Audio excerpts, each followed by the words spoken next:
Bonjour Patrick Lemoine. Oui, bonjour Axel. Vous êtes psychiatre, docteur en neurosciences, directeur d'enseignement à l'université Claude Bernard à Lyon, expert auprès des tribunaux, et vous publiez La santé psychique des génies, c'est chez Odile Jacob. Donc c'est 45 grands personnages illustres de l'histoire du monde, hein. Einstein, Marie Curie, Pasteur, Mao, Freud, etc., dont vous auscultez le cerveau, si je puis dire. Qu'ont-ils en commun d'ailleurs tous ces grands personnages historiques? Est-ce qu'ils sont tous hors normes ou est-ce que tout à chacun, monsieur et madame tout le monde, les circonstances peuvent faire qu'on pourrait se retrouver dans votre livre avec les 45 grands génies de l'humanité? Oui, mais d'ailleurs, à ce sujet, je dois des excuses, parce que vous voyez, là, normalement, c'est votre portrait qui était prévu. Ah, voilà. Et puis, il y a un mec, Einstein, je crois, qui était... C'est une erreur de l'imprimeur. Vraiment Non, désolé. mais ils ont quelque chose de spéciaux, ces 40... Il y a un point commun. Alors, tout dépend de quel type de génie on parle, parce que j'ai voulu axer sur les génies des sciences, des arts, et puis les génies du bien et les génies du mal. Alors, dans les génies des sciences et des arts, il y a quand même pas mal de personnes qui sont maniaco-dépressives, bipolaires, parce qu'il y a un lien génétique entre la bipolarité et le génie.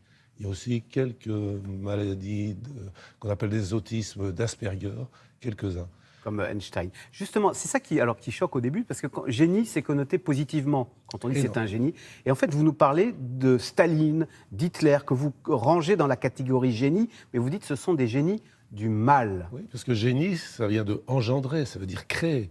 Et il y a eu des gens qui ont été particulièrement créatifs pour faire le mal. Actuellement, il y en a un en Russie qui fait assez fort dans le domaine aussi. Donc, alors, on voit que ceux-là, ils sont plutôt du côté de la paranoïa. Ouais. Alors justement, vous dites tous les dictateurs sont paranoïaques. Pratiquement, oui. Pourquoi ? Pourquoi est-ce que c'est une qualité ou une caractéristique nécessaire pour devenir un dictateur ? Il faut être paranoïaque ? Oui, enfin, pratiquement, parce que un paranoïaque, c'est quelqu'un qui ne doute pas. Ouais. J'ai raison, tu as tort. Et donc j'y vais, j'ai pas d'humour, je fonce, j'écrase tout le monde, notamment les femmes. J'ai pas d'humour, je suis le chef. Et si t'es pas d'accord, je te déporte au goulag ? Absolument. Ou je te déporte en camp. Vous donnez vous passez en revue plusieurs dictateurs. Vous dites Staline, c'est un paranoïaque simple, oui. Là où Hitler est un paranoïaque délirant. C'est ça, tout à fait. Ça veut dire quoi ? Staline était le prototype du paranoïaque classique. Certains même peuvent être quasiment normaux dans leur comportement presque tout le temps. Sur les chefs, on a tous eu des chefs parano. Ouais. En tout cas, moi, dans les hôpitaux, j'en ai connu quelques-uns qui doutaient, qui étaient un peu pénibles, mais qui n'étaient pas des mauvais chefs. Puis tout d'un coup, il y a quelque chose qui bascule. Staline était inimaginablement méfiant. Du moment où il a été nommé jusqu'à sa mort, il n'est sorti qu'une fois du Kremlin en wagon blindé pour aller à Yalta avec les autres chefs d'État occidentaux. Est-ce qu'il avait peur Il avait peur de tout d'attentats ? le monde, à tel point que lorsqu'il a été sur le point de mourir, dans son appartement, même son médecin n'a pas osé rentrer, parce qu'il savait que s'il y rentrait, il risquait fort de se retrouver avec un pistolet sous la tempe. Donc il était terrifiant. Alors qu'Hitler, lui, il est passé carrément du côté... C'est le paranoïaque délirant qui dit le problème, le coupable, la raison de tous nos problèmes, ce sont les Juifs. C'est la faute aux Juifs. Voilà. C'est la faute aux Juifs. La faute aux Juifs. Mais il y a presque toujours un défaut au départ du délire. Vous dites qu'il y a une faille chez Hitler. Ouais. Alors quelle est-elle cette faille qui l'amène à accuser systématiquement les Juifs comme responsables de tous les malheurs du monde ? La faille est simple, c'est que les maîtres du monde, les plus beaux, les plus grands, les plus intelligents, c'est les grands blonds aux yeux bleus. Mais le chef, c'est un brun. Ah oui, lui, il n'était pas un grand blond aux yeux bleus, non, Hitler. Il avait les yeux bleus quand même, ouais. Mais il avait Oui, c'était pas un grand blond. Et donc, il en a nourri un complexe qui l'a amené à cette paranoïa délirante, comme vous dites ? Surtout qu'il est hautement probable, il y a encore un débat, mais il est hautement probable que sa grand-mère ait été juive. Alors, beaucoup de génies, mais peu de femmes. S'il y en a une que vous citez, d'ailleurs, que vous mettez sur un piédestal, qui est Marie Curie. Pourquoi peu de femmes ? C'est simplement le reflet de l'histoire du monde qui a été machiste et qui l'est. C'est ça ? Absolument, oui. Et puis il y a eu des génies qui ont été un peu oubliés. Par exemple, Hypatie, une femme incroyablement géniale. On est au 3-4e siècle, on est à Alexandrie, et elle montre bien avant Copernic que la Terre n'est pas au centre du monde. Et contrairement à Copernic, qui s'est planté sur ce coup-là en disant que la Terre fait un cercle autour du Soleil, elle avait compris que c'était une ellipse. Et elle a été lynchée par les chrétiens. Alors c'est la même chose. Vous nous apprenez que Einstein, le génie, on se demande si c'est pas Madame Einstein. C'est ce que vous nous dites que, en tous les cas, Albert, il a largement passé sous silence. Totalement. Racontez-nous, Mileva, on va voir sa femme. C'était elle aussi une génie qui aurait mérité d'être dans ce livre ? Je sais pas, j'irai peut-être pas jusque-là, mais en tout cas, c'était une très bonne mathématicienne. Ils avaient fait leurs études ensemble, au Polytechnique, je crois, de Zurich. Elle a beaucoup participé aux premiers travaux, et puis, prix Nobel, il la dégage. Et une fois, de même que son fils schizophrène, qu'il n'est jamais allé voir, et une fois qu'il a été nommé, elle lui a écrit peut-être que tu pourrais un petit peu parler de moi.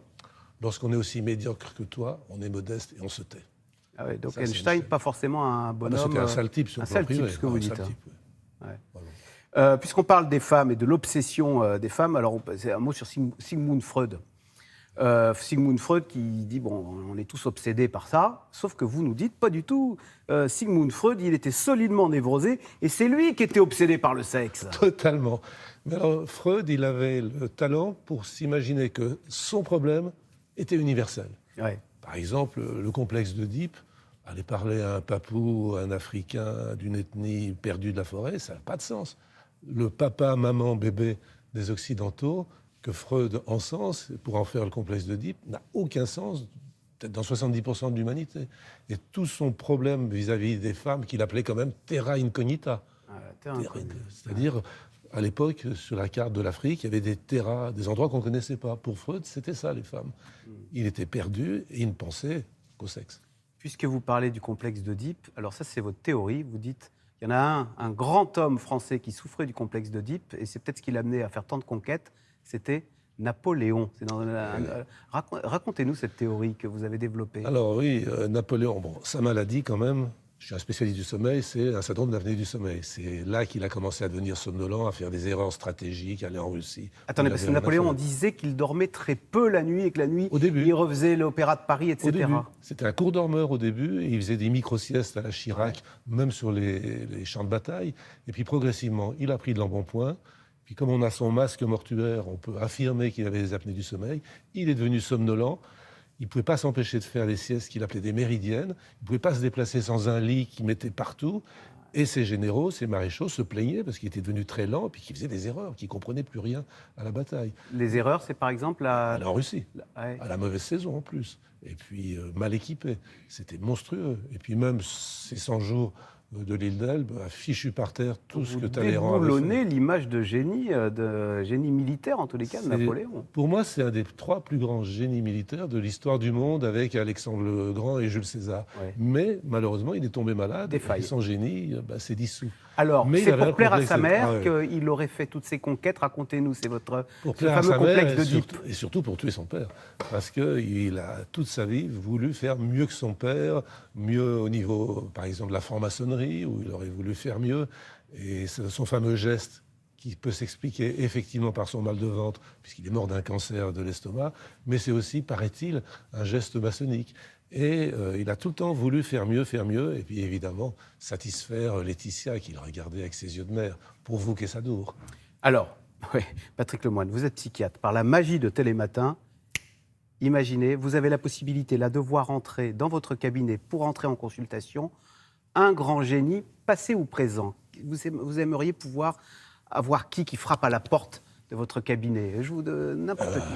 À l'évidence, Marie Curie. J'ai un grand faible pour Marie Curie, qui est une très grande dame, qui a été honteusement traitée par la France, d'ailleurs. Donc c'est une Polonaise, pas très riche, brillantissime, qui est venue faire ses études à Paris, qui a dû retourner en Pologne parce que ses parents étaient pauvres. Elle est revenue en France. Elle est tombée amoureuse de Pierre Curie, qui a été un mari admirable. Ils ont commencé à travailler. Elle est morte de ses travaux parce qu'elle s'est fait irradier. À l'époque, on ne savait pas que ça donnait le cancer. Bref, elle fait ses travaux. Le prix Nobel est décerné à Pierre Curie. Et lui, contrairement à Einstein, il dit « Je n'irai pas si ma femme ne m'accompagne pas ». C'est-à-dire qu'il a imposé un prix Nobel partagé. Tout va bien, pas de chance. Il traverse la rue devant son laboratoire. Il se fait écraser par une voiture à cheval, Pierre Curie. Elle se retrouve veuve, très triste. Ça a été une épouse et une mère admirable, puisque sa fille a eu aussi le prix Nobel, et l'autre a été une grande journaliste américaine. Et puis, elle continue ses travaux. Entre-temps, pendant la guerre 14-18, elle invente les premières ambulances avec radiographie. Elle va elle-même dans les tranchées radiographier avec toute une cohorte d'infirmières pour sauver les vies des poilus à qui elle faisait des radios sur place. Elle décroche son 2e prix Nobel. Pas de chance, elle avait eu une liaison avec un homme marié, Langevin. Et aussi sec, la presse lui tombe dessus, le ministre lui interdit d'aller chercher son prix Nobel. Elle y va quand même. Et aucun média de l'époque ne parle du prix Nobel, du deuxième. C'est la seule femme de l'histoire à avoir eu 2 prix Nobel. Et dehors la polonaise, rentrez chez vous, vous brisez les ménages. Et voilà, et toutes ces histoires sont à lire dans votre livre, La santé psychique des génies. Merci beaucoup, docteur Patrick Lemoine.